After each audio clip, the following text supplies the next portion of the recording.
that fun day slide guitar music that comes on every Monday through Friday, live at 5 on the Evil FB Network, YouTube. Check us out, subscribe, type in iNewsWire, Roy Blecker. You'll see my nice, smiling, shining face.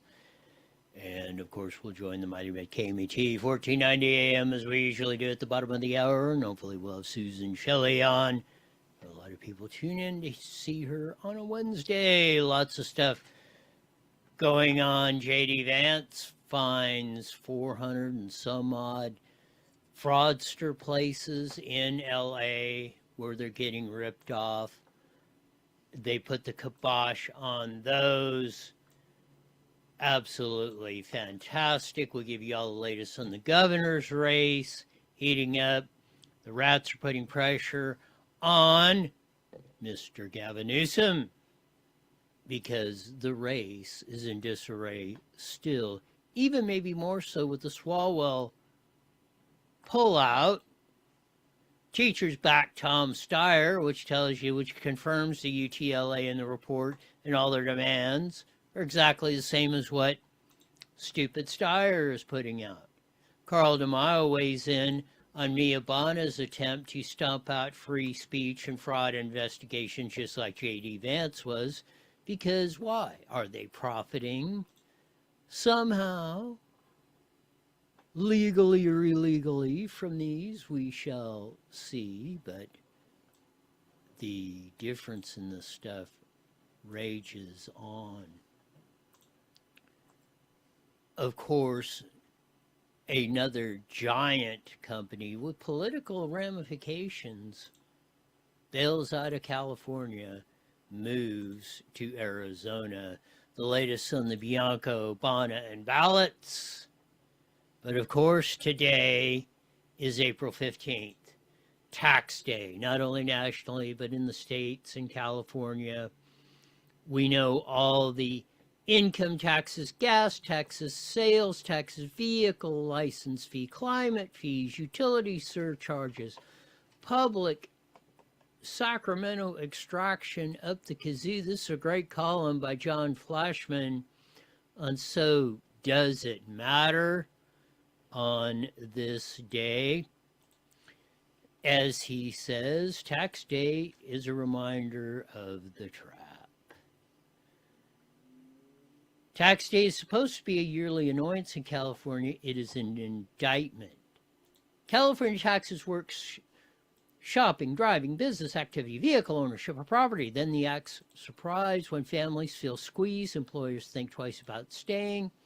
The top income tax rate is 13.3%. Statewide sales tax is 7.25%, going to over almost 11% in Palmdale. We just raised it here in Moreno Valley for what? For the profit of public employees. Gas tax, and the gas tax itself is 61 cents a gallon, but you're paying about $2.50 to $3 a gallon per gallon of gas or diesel in California, in all sorts of government charges, mainly state of Californians. On and on we go. That is a high burden state whose governing class acts are the problem, and it's never overspending, overpromising, and overregulating. This is what you got with this situation. And it's never $349 billion. And we just went through, we'll get to the J.D. Vance and the fraud. And remember, we were all a bunch of race. First thing out of Bonna's and Newsom's mouth. When Oz came in here from the Trump administration, said, hey, look, what the hell's going on here? What's up? Hospice? 96% recovery rate? Oh, you're a racist. Well, we'll have more on that. You mentioned there, KB Holmes is the one that's bailing out of California, and that has a lot of political ramifications. We'll get to when we get to that part. The real lesson on tax day is government here is not merely expensive, it is entitled. They just think they're like the druggie. You have it, I want it, I'm going to take it. At the point of a gun. Sacramento's appetite never ends. The state taxes success as if ambitions were of ice. That's a great line. They just more money. But whether it's climate change or Moreno Valley, oh, just raise the sales tax 1 cent and we'll bring in $30 million and you'll get 18 new cops, 6 motor officers, 24 firefighters. Oh, well, I think we may have lied about that. Look at the promise of the bullet train and the climate change and electricity and renewable and everything's going to be free, free, free. It's costing us more and more and more each day, and we keep getting further and further and further behind because we keep getting ripped off. None of this is accidental. No truer words have ever been spoken. California's ruling class does not believe in prosperity is the safest in the private hands. Again, they're sending you this free, free, free. Like Mendami. Oh, we opened our first grocery store. That's going to be utter chaos, failure. Oh, bullet train is going to go from San Francisco. You're going to get from San Francisco to L.A. In 2 hours. And they're going to pay you to ride. It's not going to cost you anything. In fact, it's going to bring you income. They're going to pay you $50 a ride. Pay you. That's about the absurd promise that they made. Why is it that Sacramento almost never begins with restraint? Because we have stupid people. They've de-educated you to think, yeah, just raising the minimum wage and everybody's going to live happily ever after. They don't teach them free market economics. They don't teach them how to read. They don't teach them how to write. They don't teach them science and technology and everything else. They teach them how you're going to become a slave. So teachers and public employees can become the ultra elite or rich oligarchs in the society. So the cycle repeats. Revenues come in. Politicians spend aggressively, new obligations are piled on, then when the pressure builds, taxpayers are told unless they surrender more, something essential will be lost. Cops, oh, we're going to close, you're going to dial 911 and the cops aren't going to show up. Your house is on fire, the fire department's going to show up. We're going to close the schools, we're going to close the parks, yada, yada, yada. How many times have we seen this? And the problem keeps getting worse.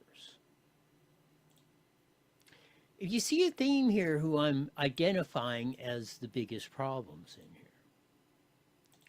the hidden tax burden is crushing. And that's just the visible tax deal. Then there's all the secondary and third and 27th and 9 gazillionth taxes you pay. Climate fees, carbon costs, fuel rules, mill utility mandates, and regulatory burdens embedded in the price of ordinary life. That's what they don't get. The AB 32 is charging, the refiners are charging an extra 75 cents a gallon. Nobody talks about. That's why your cost per gallon to government agencies, most of the state of California, for a gallon of gas or diesel is about $2.50 a gallon. Not $1 or 61 cents or what. It's the total cost that goes to the government.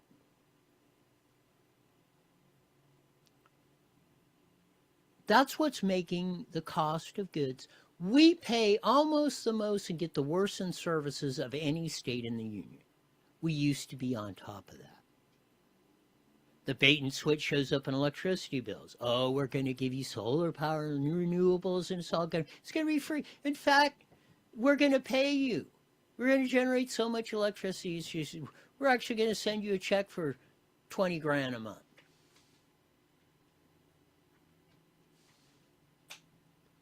This is one of the dirtiest tricks in California politics and national politics and local politics.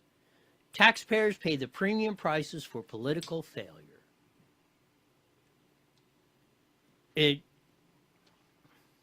We don't, as it says, we don't offer taxpayers discipline excellence.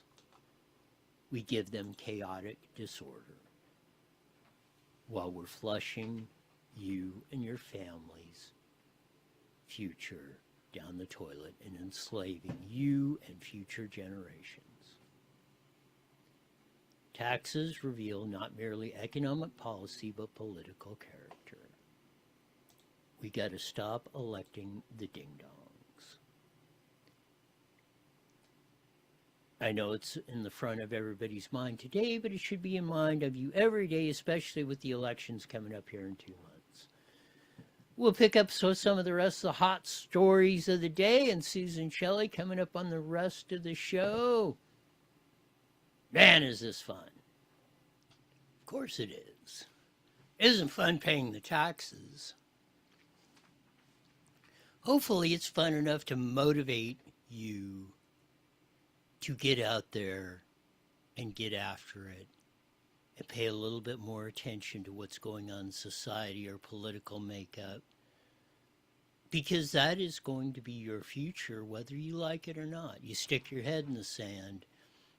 If you don't pay your bills, you know, they shut off the electricity, they repossess your home, they take your car. Well, essentially, that's what we're giving the government, all this power over our lives. And as good old Benny Franklin, Tommy Paine, Tommy Jefferson, George E. Washington, those guys said this ain't gonna work. Collectivism was tried in the 1700s before 1776, and America was failing. Most people wanted to go back to King George.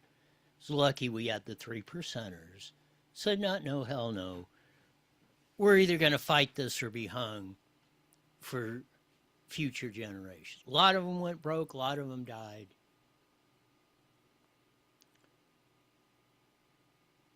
It's going to be interesting to see if we're going to be the generation where we let it all go astray. Gavin Newsom faces growing pressure to intervene in scrambled California governor's race by Edward Isaac DeVore in CNN. As we say, not part of the vast right-wing conspiracy. The scrambled race for governor left in the wake of Eric Swalwell's sexual misconduct allegations isn't officially Governor Gavin Newsom's mess, but it is one way many top Democrats want him to consider trying to clean it up. They're in disarray. This should be 1,000% in your radar screen. For people familiar with Newsom's thinking, tell CNN he's still trying to make sense of where the race actually stands now, eager for new polling data and trying to sort out whether Swalwell collapse intensifies the chances of California Democrats' red alert scenario. Two Republicans advancing in the nonpartisan June primary and locking Democrats out of the governorship. Remember the convention? Oh, Eric Swalwell's out. Top two in June is gone. Roy's stupid, crazy, doesn't know what the F he's talking about. Ah ha ha. They're even more nervous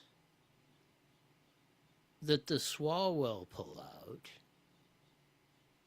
might even be more damaging to their chances than if he had stayed in. He's watching it closely. He's going to do everything he can to prevent a lockout, as far as one person has spoken to what Newsom would go.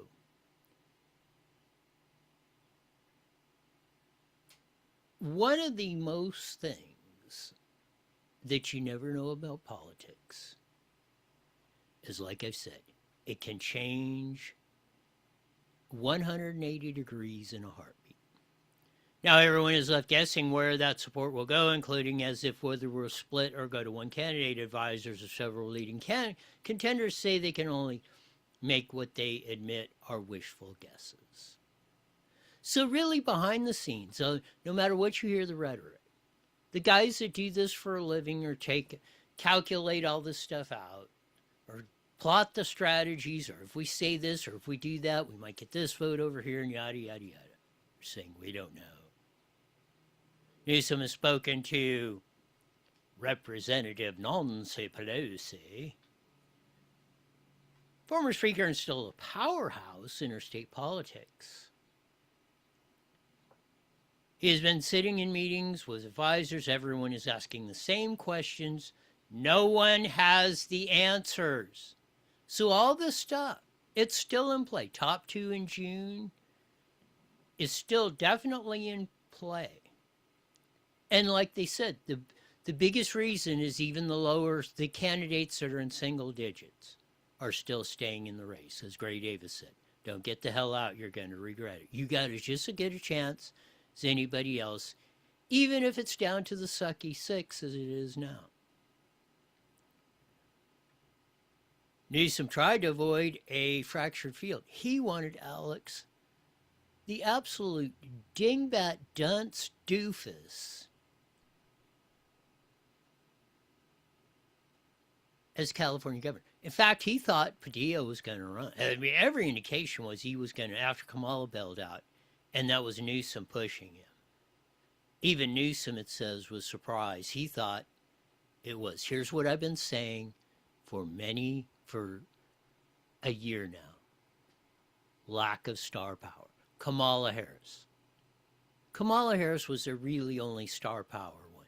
Rick Caruso at least had name identification, had run, at least almost got to be mayor of Los Angeles. It wasn't a failed candidate like Steyer, who's never gotten out of his own way. But according to people who've spoken to him, Newsom feels just as blasé as many Californians care about their choices. For a larger-than-life job once held by Reagan and Arnold Schwarzenegger. Newsom worries, there's the strategy part. Newsom worries that Tom Steyer, the billionaire investor, would be all over the place on positions in management to effectively run the state. Steyer's got problems. Made his money in oil. Oh, climate change. Oh, diesel smoke's going to kill us. Oh, defund the police. Oh, I made my money on private prisons. I made this $122 million I've dumped in the campaign so far, and the primary ain't even over. He worries that Katie Porter, the psycho chick, the former congresswoman, would drive business out. Duh. She's a psycho.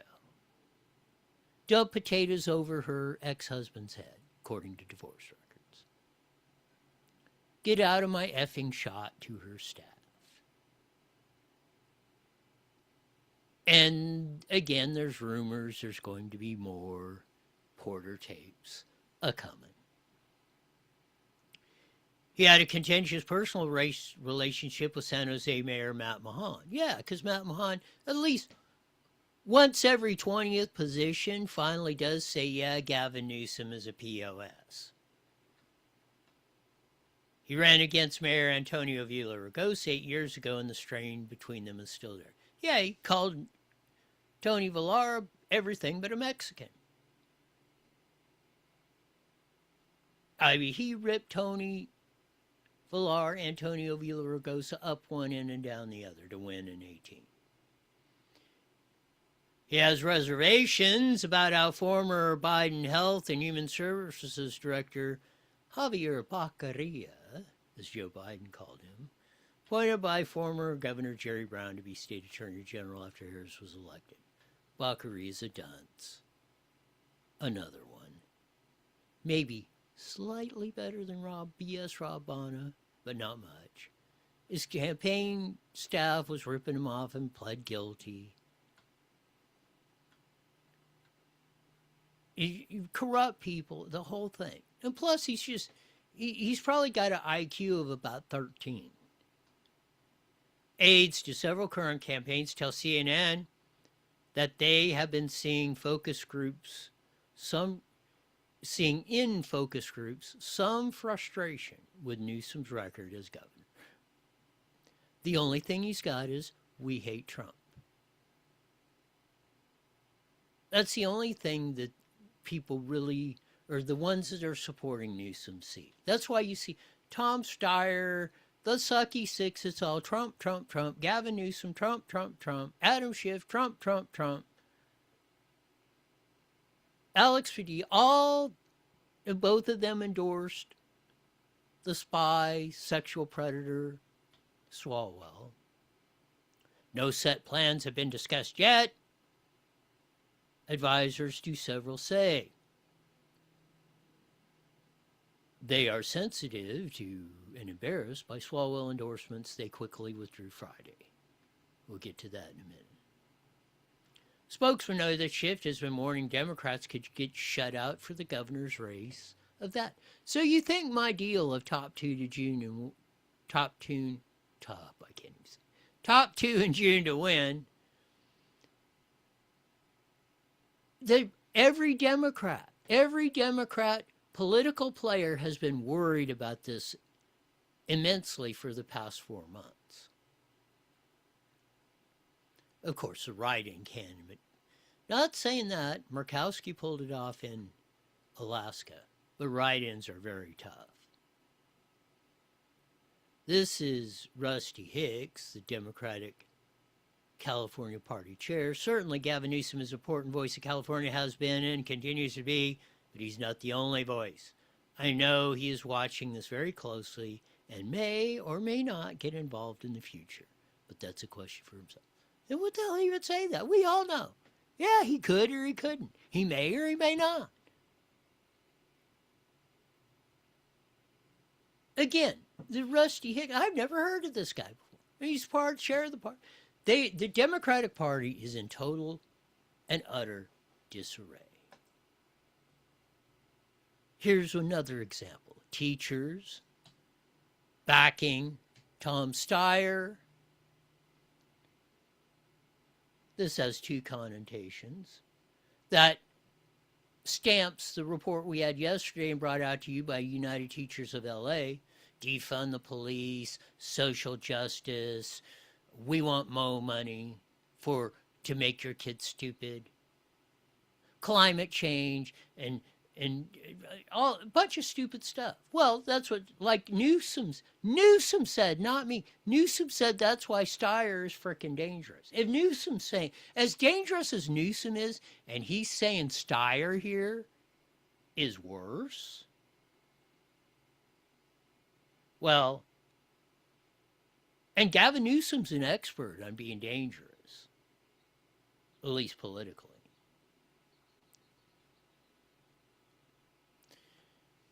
We're going to have a lot to deal with. And this brings us to the other part of that, and which was touched on in John Flashman's So Does It Matter column. Another billion-dollar giant relocating out of California. Let's see what the Fox News report is revealing here. Is the latest billion-dollar corporation to exit California. KB Home announcing plans to move its global headquarters from Los Angeles to Tempe, Arizona next spring. The move is aimed at lowering operational costs, with their CEO highlighting the Phoenix Metro's business-friendly climate and lower cost of living as pivotal factors. They join other corporations like Public Storage, Realtor.com, and Yamaha, who are all left seeking relief from California's high taxes and regulatory. This has a lot of political ramifications. KB Home, Eli Broad. He was one of the biggest Democratic contributors. Bill Clinton, Jerry Brown, Gray Davis, Gavin Newsom. And they were one of the, if not the biggest home builder, Kaufman and Broad, which is KB Homes. They redid it, but they started as Kaufman and Broad. Built a lot of houses in the Inland Empire and Moreno Valley and everywhere else. They brought you what you see today. They brought you the train to nowhere. They supported The politicians that had boys and girls locker rooms in sports. And the climate change and the $2.50 a gallon charge per gallon. We're all going to die of diesel smoke. Coppin and Broad, Eli Broad, and the KB Homes community for many years, and I don't know, maybe they've changed recently. Maybe they have. Maybe they've seen light. But they caused, in my opinion, they caused this. They facilitated causing this. They promoted the politicians and told you to vote for and contributed to and just stood on it because they sold you a bill of goods, in my opinion.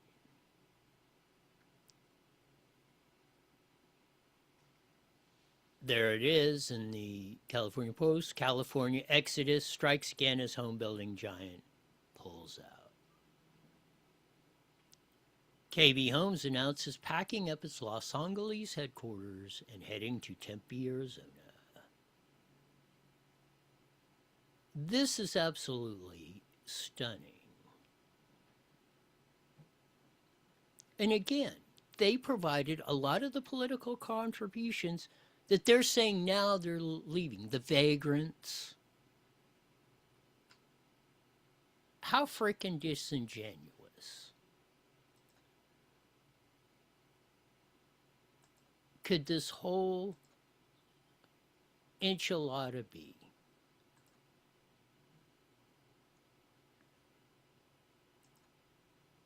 It's almost mind-numbing at one level. But we have to endure this flat stupidity.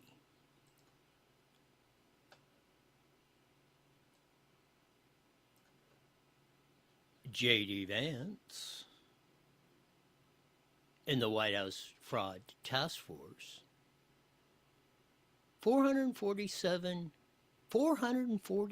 hospice facilities shut down.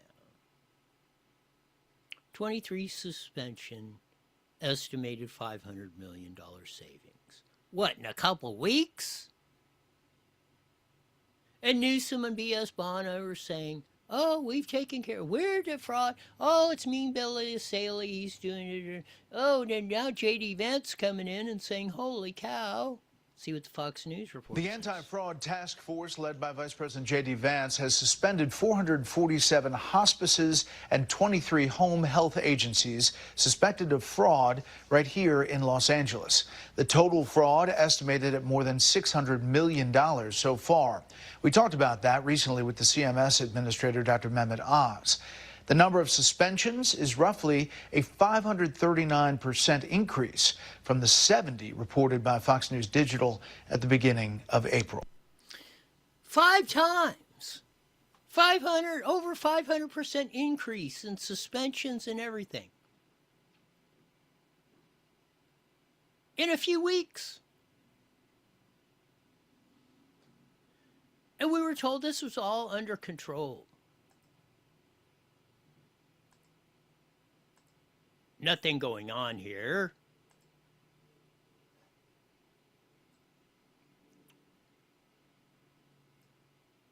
Of course, you had the big flap, Riverside County, yesterday.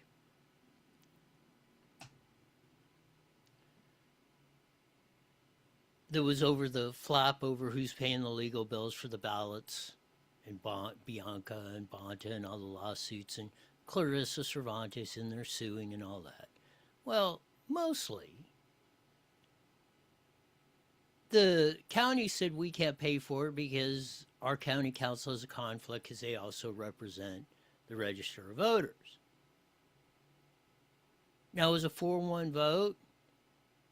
Terrence Spiegel was the only one that voted to fund the sheriff's request. Chuck E. Cheese Washington, the X-Man, Estienne Gutierrez, Jose, I'm pretty much at the Joe Biden level, Medina, and Victor Manuel Perez said no.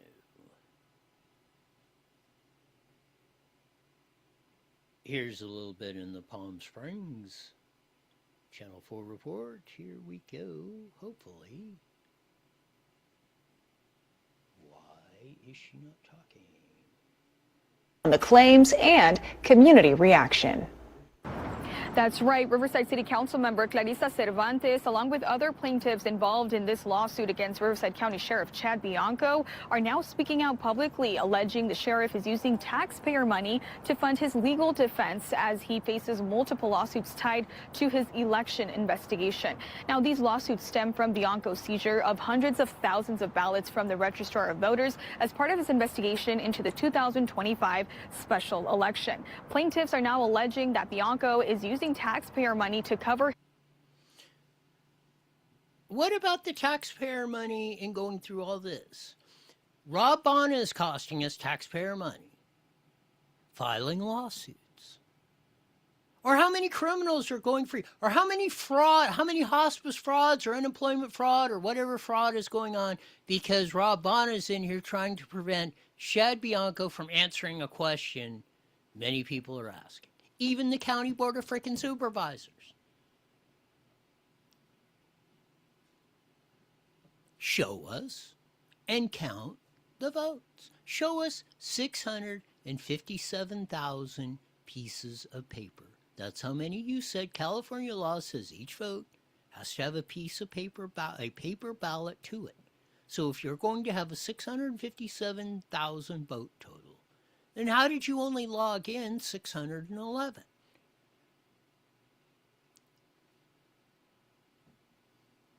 They never said, well, there's 611, and then this login says this, and it adds up to 647. They just said, oh, it's a misreading, and it's only 147. Okay. Let's either end this once and for all or find out what the hell is going on.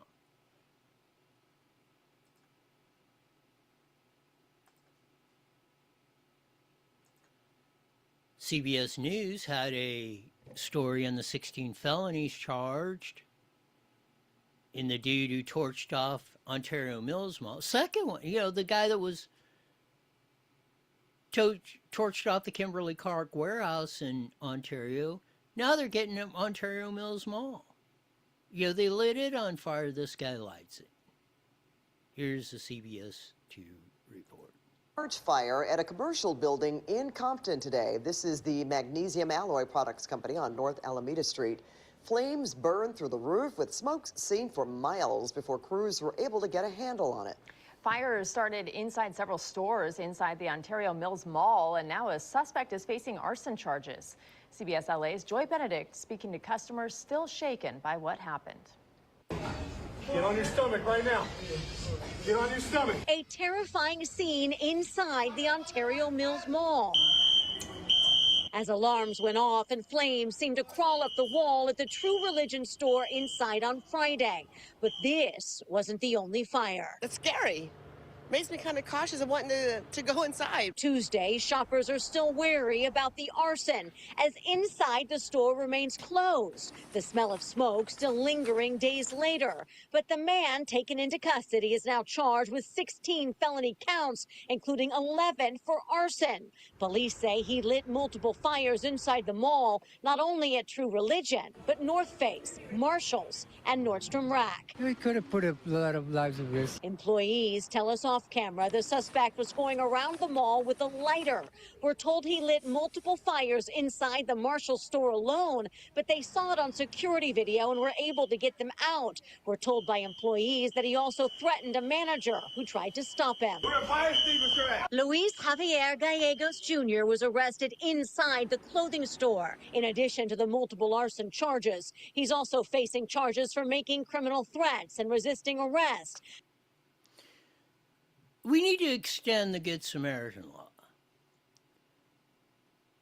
And it basically, in my view, should be, hey, if there's some yo-yo lighting things on fire, that's a threat. That's a severe threat. Many people could be killed if something like that. What if he was pouring gas around there? He could add 5 gallons of gas cover and then light things off.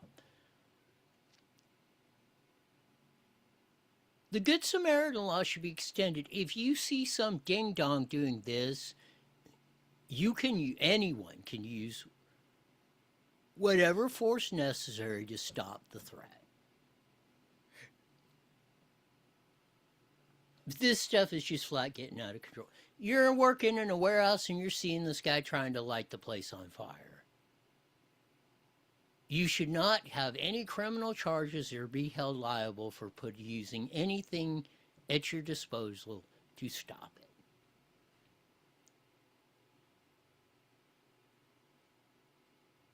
We can't keep having these yo-yos running around like this.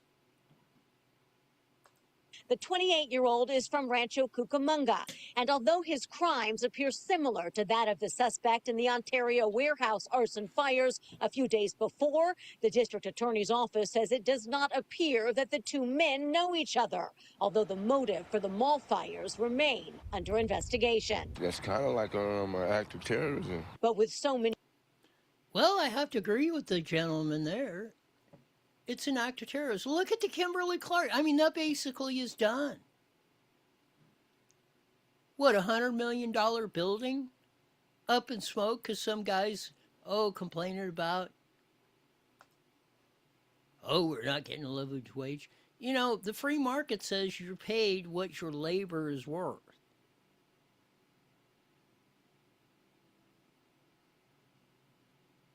And if you want more for your labor or your skills or something, you better do something to facilitate. You come up with a better mousetrap, more education, work smarter, mostly, sometimes harder, mostly a fallacy. But do something. Don't just complain because your skill set is widely, you got lots of people that can do your skill set, so it's not going to pay a lot. If you're in a profession or a company that has a big demand and very, very few, if only you, have the tools and the ability to deliver it, you're going to be a very successful and wealthy person, and rightly so.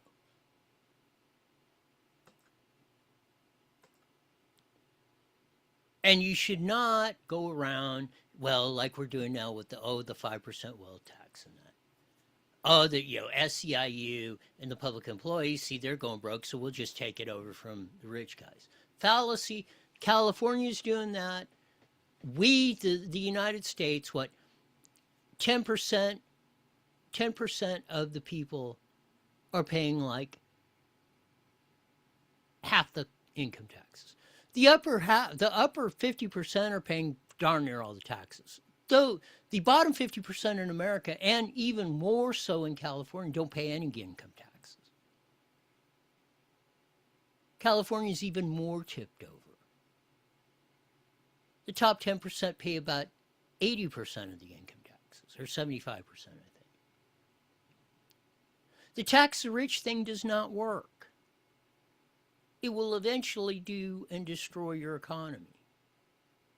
Because then you're taking away, just like KB Homes moved. Then they were all for the utopia of Gavin Newsom and Moonbeam and Gray Davis and Willie Brown, Isaac Bryan and Corey Jackson, all this other stuff.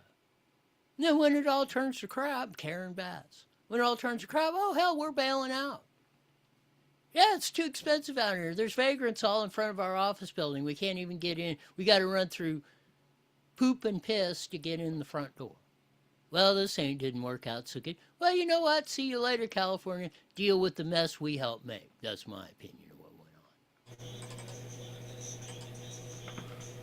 on. Oh, boy. More fun and frivolity.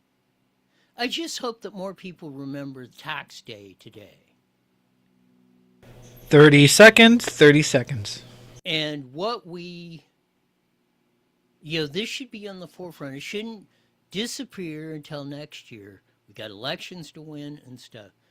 As Chessie said, we'll be joining the Mining Met KMET here in a few seconds. Hopefully Susan Shelley will call in and we'll rock and roll with the rest of today's informative and exciting show.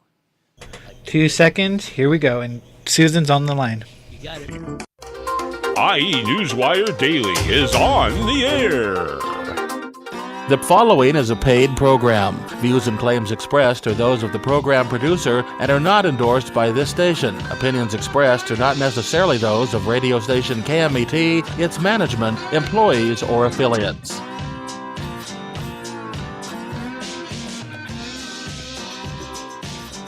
There's that funky slide guitar music. Comes on every Monday through Friday live at 5:30 on the Mighty Met KMET 1490 AM, broadcasting all over the Inland Empire in the aforementioned AM band. Join our vast video audience on the Evil FB Network YouTube. Check us out, subscribe. Type in IE Newswire Roy Blecker. You'll see my nice, smiling, shining face. Get all our archives. And for those of you listening on the AM, our first half hour of the show, where we cover tax day and so does it matter. The great column by John Flashman on that was absolutely 100% spot on, and why you should be paying attention here in June. We're the ones that elected these clowns that are in your pocket every chance they can get. And it's up to us to start unelecting them. We went through some of the strategy stuff of that. Maybe we'll get Susan's opinion on this in a minute. All the other stuff, ballots and Bonner and Bianco and all the mess that's going on. Just let them count the freaking ballots and let's answer the question or figure out what the heck's going on. The ones that are shouting like Clarissa Cervantes and Medina, oh, it's cost us taxpayers money. Yeah, your lawsuits and Rob Bonner's crap is costing us money. You don't mention that. This is it. If they wouldn't have been screwing around at all, they'd have had them counted. We'd already been done. We'd have had an answer one way or the other, which is what we should have started with in the beginning. It's completely, well, as they say, bananas. But as we usually do on a Wednesday, we have the famed editorial writer columnist for the Press Enterprise, San Bernardino Sun, Inland Daily Bulletin, Redlands Daily Facts. More important to me, Vice President of Howard Jarvis Taxpayers Association, Susan Shelley. Welcome to iNewsWire with Roy. Thank you so much, Roy. Great to be with you. It's exasperating sometimes to think everybody gets onto this part in today because it's tax day. But every day is tax day. They're picking our pockets at every frickin' time we're turning around, and it's getting even past the absurd level with all the stuff that's been coming out, especially in the last 2 or 3 months. And I said the elections are important all across the board. And I always say, everybody says the most important election coming up is this one, and that's true. The elections of the past are done. The next election coming up is always the most important one. We have one June 2nd here in California. Hopefully people in California get their heads screwed on straight. I don't know if this sort of chaos that's going on now, if you go to the gas pump or the grocery store or anything else, if this doesn't get their attention, I don't know what will, Susan. Well, yes, and of course it's not the June 2nd election, it's the May 4th election, because that's when those ballots are going to arrive in your mailbox. So set your mental clock to be ready to vote on May 4th. Otherwise, who knows what's going to happen between when you think you might want to vote and then you forget, or someone tells you, oh, it's over, don't bother. Always vote early if you can. It's the best thing to do. 1,000%. I mean, and that's a very important point. We have these 30-day elections, and all that. And I've always said our side, or center-right, freedom and liberty types, we consistently don't play the game to win. If ballot harvesting is legal, then you got to go for it. Finally, we're dragging them in, or at least it's sinking in. We have a top 2 system in California. No matter what, you can complain about Prop 14 till the cows come home until you change it either by referendum or changing the politicians. That's the system you got to go. That's the reason I came up with top 2 in June to win. I said, that's the only shot we got. Play the game to freaking win. We've got to start, along with encapsulating them, May 4th, you got to do that. Play the game to win like the other side did. That's how they took over California and a lot of our nation, Susan. Well, you're right about that. But boy, it is hard to manipulate these top two elections. You know, it would be great if we had two Republicans in the top two. But you just never know what the other side is going to do or what's going to be done to them or anything. And so here we have this bizarre situation where Eric Swalwell disintegrated in 24 hours, and he's out of everything, and then he's still on the ballot, and he still has name recognition, and we have a lot of low-information voters that don't know what's going on. They're going to get their ballot in the mail. They're going to vote for maybe Eric Swalwell. How many votes does he take from the Democrats? It might be that we get two Republicans in the top two, despite the fact that we haven't had them really working together. They've really been working against each other. But still, it could happen. It's just very hard to figure out. You're dovetailing right into the CNN article that came in that they did, and they're trying to put the pressure on Pelosi and Newsom, and the Democrats are scrambling. This is what when I said when Swalwell pulled out, I said, don't believe these nuts that are going, oh, top two's over, that's not going to happen, yada, yada, yada. I think even that we're down to the sucky six, basically, but like you say, the other two are still Thurman, who nobody knew about. But if Swalwell pulls out, I'm going to say he's going to get I bet you he still gets the least spot, anywhere from 5 to 10% of the vote coming in. So, and then they don't know where the rest of the vote is going to scramble to. That nobody's consolidating that. California Teachers Association backed Steyer today or yesterday or whenever it was. That just tells me they're out of the primary. Because if you're back, what are they going to do? Give Steyer money? Is it to do that? He's already on. That makes. They're saying they're out. And if somebody else gets in there, if they get one of them and it's not Steyer, they'll just say, "Okay, we'll give you the money, and you'll do what we say," and yada yada yada. So they basically backing Tom Steyer was the California Teachers Association, the biggest political contributor in the last 20 years by far than any one PAC, any one person, anybody. They just basically said, "Okay, we're done," by backing Tom Steyer, Susan. I think you're right. I think they made a decision to save their money because if they endorsed Katie Porter, for instance, she'd want them to spend all of it. And this way, they don't have to. So they can put it into other races or they can save it for the general election. They can do whatever they want. But this was a very difficult situation for them. I'm not sympathetic to their interests at all, but it's a very difficult situation that they found themselves in, having thrown in with Eric Swalwell and then being embarrassed by the fact that they knew at least some of it. Everybody knew some of it. And now they all look terrible for having endorsed him because it's worse than anyone knew. And it really discredits the whole Democratic political machine in a very public and tabloidy kind of way. I mean, this is not as wonky as the scandal that wrapped up Javier Becerra's people, where his consultants were cleaning out one of his campaign accounts, and you would have to really understand campaign finance to even know what was going on there, that he had a separate account to run for a future office that he wasn't running for, and the money was just sitting there dormant, and these consultants were cleaning it out and pocketing the money with fees.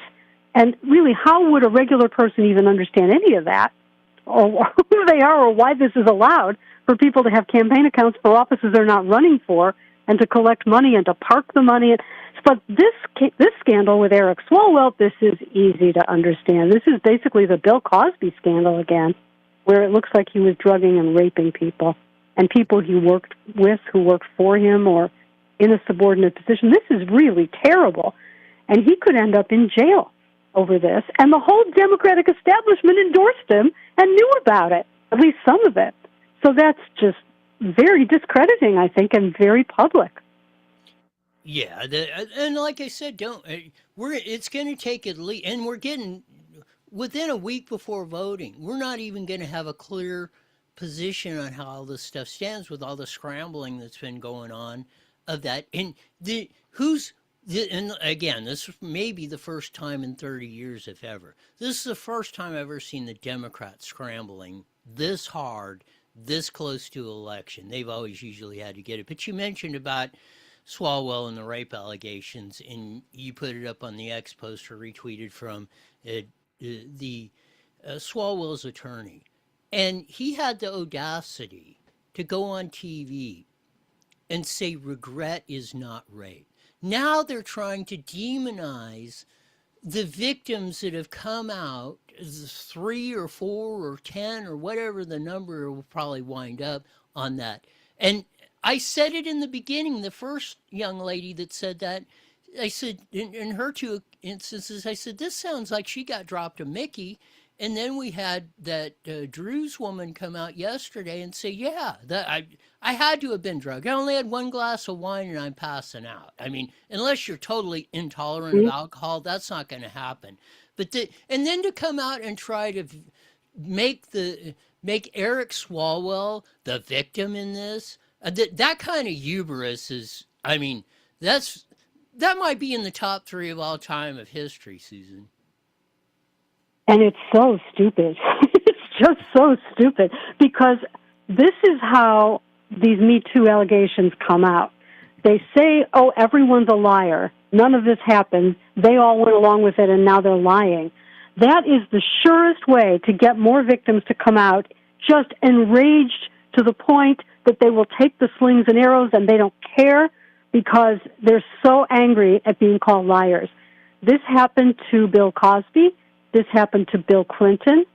I think there probably been more that had this problem where they foolishly come out or their people come out and say, yes, they're all liars. All these women are liars. And the next thing you know, you've got 15 identical stories, and that's evidence. That gets way beyond he said, she said, and benefit of the doubt and the rest of it. If you've got 15 women with the same story about blacking out and waking up bruised and bleeding in his bed, that is going to put him in jail. It should put him in jail for the rest of his life, as far as I'm concerned. If any of these if he was drugging women to do these unthinkable things, he should not see ever the light of day. And I mean, if you were not guilty, if you were not guilty of this, you don't quit.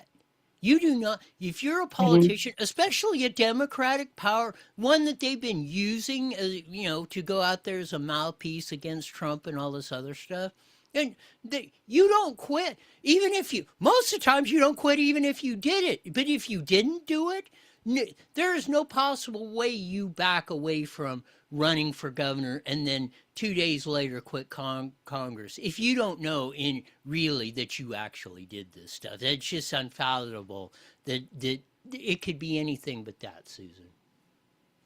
You know, the first thing I heard of this was the cease and desist letter that his lawyer sent to somebody, one of the accusers, or several of the accusers, saying, you better not say this, you better stop saying this because we'll come after you, we'll sue you, we'll ruin you. This really aggressive, high-powered lawyer letter calling on these women to cease and desist. That was the first I heard of it. So this is how Eric Swalwell has been operating. He does these deplorable things, and then he threatens the women. We will ruin you. We will sue you. You'll never work again. The reputation you have is going to be trashed. That's very aggressive. That should be a crime in itself to threaten people that way when you're the guilty party. So I think he's in a lot of trouble, and really so foolish because there were many who came before him who had this experience, and he learned nothing from it. It was just so arrogant that he thought no one could touch him. No one, I don't think, could be deserving as trouble as Eric Swalwell. But switching gears, getting to your column, why seniors can't sell and young families can't buy, Susan Shelley. Well, as you know, I am the bodyguard for Proposition 13, and I protect Prop 13 against all attacks. And I was noticing that on the Twitter machine, as you like to call it, there were a lot of attacks on Prop 13 saying it's holding people in their property. They can't sell because they don't want to give up their Prop 13 base year value and pay higher taxes. And I pointed out that it wasn't Prop 13 that was keeping people in their homes, because everyone who's over 55, and that's what they were complaining about, is seniors who wouldn't move out of their big houses near the schools. Everyone who's over 55 can take their base year value with them. property in any county. So there used to be a more limited version. Now it's a very wide version. That's not what people in their homes. What's keeping people from selling when they want to sell is the capital gains tax. Because in 1997, Bill Clinton signed legislation that took away the opportunity to roll your capital gain into another home. It used to be that you could buy a new home that was the same or greater value and roll over your capital gain tax liability to the new property and not have to pay it when you sold your house. That went away, and it was replaced by a $250,000 individual exclusion from capital gains tax, which has never been adjusted. So people who sold a home for $277,000 in 1997, and today that home is worth $1.2 million, the exclusion is the same $250,000. In California, 13.3% is the top tax rate on your capital gains. It's the same as regular income. So congratulations, you sell a home, you have a $600,000 capital gain, let's say, after your exclusion. That counts as regular income. You're in the 13.3% bracket, and you're paying the federal capital gains tax. The total hit on your gain is like 37%, plus your regular income is taxed at a higher rate also. No one is selling under those conditions. People who bought their homes 20, 30 years ago don't want to sell because of the tax hit. And this is so easy to fix. They could just adjust the exclusion to be where it was supposed to be so that ordinary people selling their house after 30 years are not clobbered by capital gains taxes. And then everyone could go where they want to go. They could move and not have this tax hit, and younger people could move into houses in the neighborhoods where they want to live, because more people would be moving out of them voluntarily. And the government would collect more revenue because if nobody sells, there's no capital gains tax at all. And, of course, if you wait until you die, there's no capital gains tax because your heirs get the step up to the current market value, and the price you paid no longer counts in taxes. So for all those reasons, this is easy to fix, and it should be fixed, and that's why I wrote it. It should be adjusted. It's funny how this wasn't adjusted to the inflation rate of housing costs from the $250,000, and then it would still be at whatever it was back then. This is a simple lesson in economics. This is how inflation takes your wealth away. This is how inflation, when they say progressive tax, that we're going to tax the rich. Well, inflation's going to make you, whether you're working at McDonald's or whatever, eventually you're going to be rich, or considered that you're going to be, You may benefit today, but not. This is what the whole problem is with our education system and the rhetoric. People don't realize, they just hear the first thing. When it came out there, $250,000, that's going to cover 90% of the, now it's covering 10 or 20% of the people. And again, now it's killing the secondary market, which is where the first-time home buyers, people wanting to start a family, whatever, trying to get into a house, when the older people move on, they get rid of it or they need to downsize. Now that's not happening. Now the inflation, the price of housing, that's another factor why it's gotten so utterly ridiculous, Susan.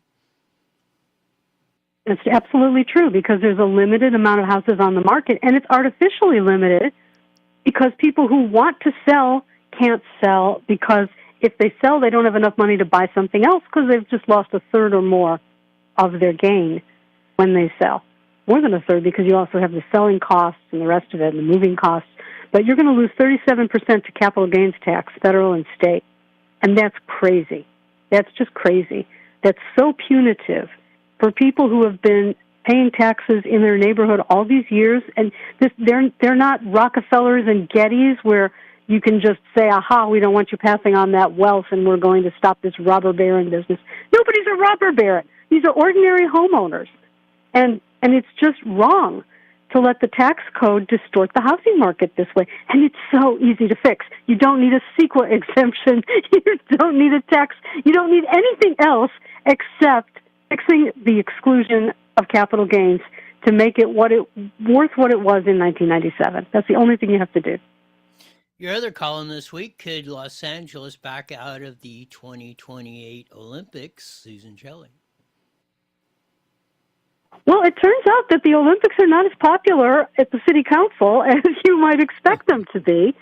It seems that the LA 28 committee, which was supposed to agree to pay some of the city's extra expenses, is not agreeing to it. The deadline for the contract on what they call the enhanced city resources was last October, and they still don't have an agreement.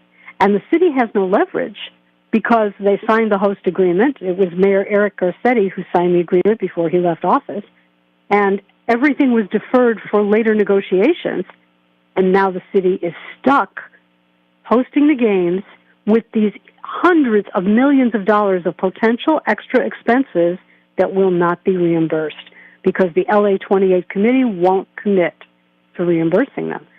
So what the city is doing is looking for leverage, and one of the council members just introduced a resolution that says we will amend the city charter to say that the Olympics have to be zero cost to the taxpayers. Now, there's no way to enforce that, but a charter amendment has to go on the ballot, and we would have an election campaign in which you would get daily messaging that the Olympics are trying to force you, the taxpayer, to subsidize their party. And that will be very damaging to the Olympics. So I'm curious to see if this will work. There is one city that backed out of the Olympics once before. It's Denver, Colorado. They got the 1976 Olympics, but in 1972 they saw what the cost was going to be, and they passed an amendment to their constitution saying no money from the taxpayers to pay for any of this, and the games wound up being played in Innsbruck, Austria. So there is a precedent for this. We'll see if it works this time. That'll be very interesting to see if that happens. Got about a minute left. Tell them why they should join HJTA. Go. It's an election year, and if you're not already a member of the Howard Jarvis Taxpayers Association, you may not know what's going on your ballot and in your community. So you should definitely join HJTA. Sign up for the free email alerts at hjta.org. We are in a holding pattern right now waiting to find out if our initiative, the Save Proposition 13 initiative, is going to be on the November ballot. We're very optimistic, but they're verifying signatures right now, and we're going to find out probably at the end of April. And then we're going to have a huge campaign. We're going to need everybody's help to save Prop 13 and put back your taxpayer protections that the courts have been erasing. And that's what we do at Howard Jarvis. We protect taxpayers. We protect you in the legislature, in the courts, and on the ballot. Be a member, hjta.org. Thanks for being on, Susan. We'll do this again next week. Thanks so much, Roy. Susan Shelley, Vice President of Howard Jarvis Taxpayers Association, columnist extraordinaire for the Southern California News Group. Man, what a rockin' and rollin' day. Again, all the stuff that's coming out. Couple of that. Oh, I loved how good old Donald J. Getting back to where he should have been, or should be. This was a great one.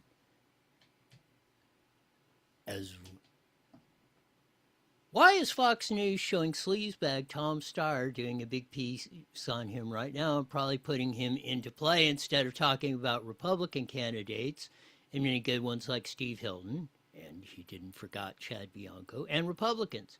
How can a Republican expect to win with that state with their mail-in voting, rigged elections when you have Fox News promoting Democrats? Nobody cares about Tom Steyer. He is a loser. But Fox is making it possible for this guy like this to win. Vote for Steve Hilton and turn California around. President Donald J. Trump. Tom Steyer. He has said he's going to destroy, his first thing out of the gate, he's going to try to get rid of and destroy Prop 13. We went through this. I was around in 78 when we got this on the ballot and passed it. Many, especially seniors, older people, were being property taxed out of their homes on taxes. You know, property tax day was 5 days ago. Today's income tax day. I mean, they were just doing like, it was like the billionaires' taxes proposed by SEIU and the other public employee unions.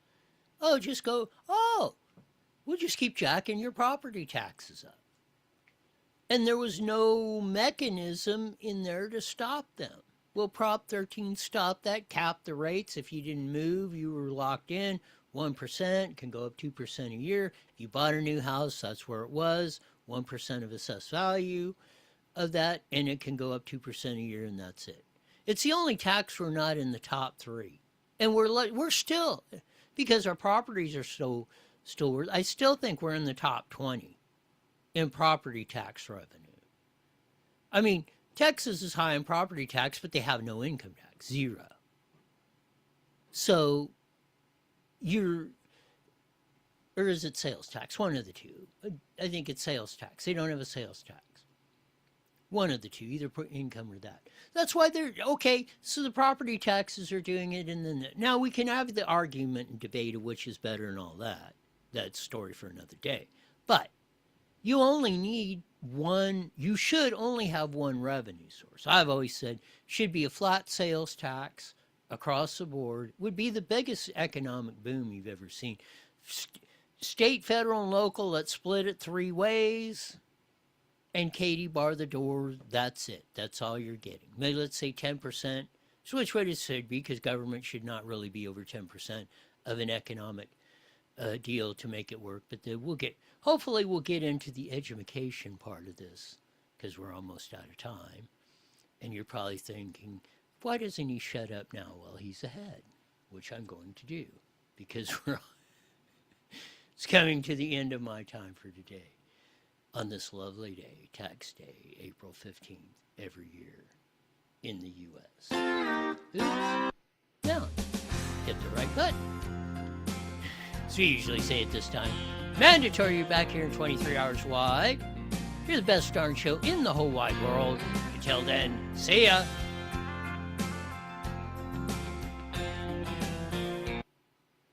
Have a great night. You got it.